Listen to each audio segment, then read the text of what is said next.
Assalamualaikum warahmatullahi wabarakatuh dan salam sejahtera. Nama saya Nurina Syafiqah binti Zulita, nama matrik DB220055, fasilitator bagi kumpulan 5 dalam program Sulam Community Engagement.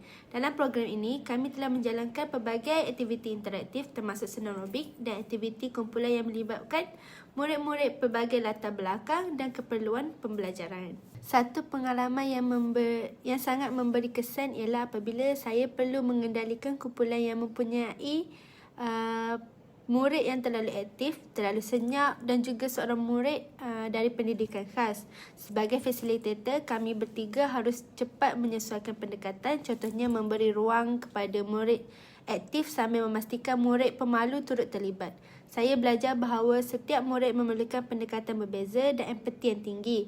Aktiviti senam aerobik pada awal program ternyata membantu sebagai ice breaking, mencarikan suasana dan memberi tenaga positif walaupun cabaran ada.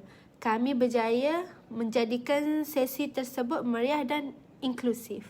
Jadi, pengalaman ini memberi pemahaman lebih mendalam tentang konsep institusi sosial dan kepelbagaian dalam pendidikan.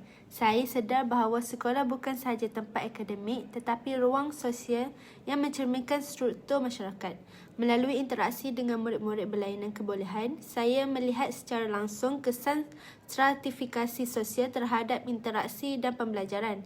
Saya kini lebih peka kepada pentingnya pendidikan inklusif dan keperluan menyokong murid pendidikan khas secara menyeluruh. Saya belajar bahawa komunikasi, empati dan perancangan fleksibel sangat penting dalam mendekati murid-murid pelbagai latar belakang. Pengalaman ini akan mempengaruhi pendekatan saya sebagai bakal pendidik. Saya ingin lebih bersedia dengan strategi pengajaran berbeza untuk memastikan tiada murid yang tertinggal. Saya percaya pendidikan yang adil dan inklusif bukan sahaja meningkatkan pencapaian pelajar tetapi juga membentuk masyarakat yang lebih empati dan harmoni. Jadi, itu saja daripada saya. Sekian, terima kasih.